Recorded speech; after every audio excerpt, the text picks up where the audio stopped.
来看，伫咧屏东潮州，因为要办音乐节，伫咧初六暗时啊，咧试电光的时阵，那像是即个电火光伤过强，造成溪对岸有一个饲鸭场的鸭，因为这光伤强，着惊全咧死亡。主办单位是赶紧出来核实的，嘛讲袂阁使用这种高空的园丁。 水池比个大批鸭散步也是游泳，看起来拢真正常。毋过无偌久之前，因才互人惊到。6号暗时，屏东东港溪畔的饲鸭农民伫网络发文，烦恼当咧市顶的音乐活动，恐惊会造成因饲的鸭死伤。其实大概有400-500只有了，因为有些人会觉得说我办这个活动明明很好，可是他不会觉得它影响到养殖户，对我们来讲是很大的伤害。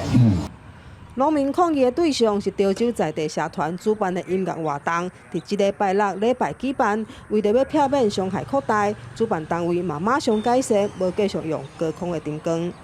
我做了一个处置，说好，那赶紧请小编发一篇声明，然后那个声明表明说我们会禁止使用高空的镭射灯，镭射光是最严重的，然后炮打那种放鞭炮也会，只是平常没有听到的这种声音啊、灯光，它都会受到紧迫恐慌，然后就会造成大量死亡。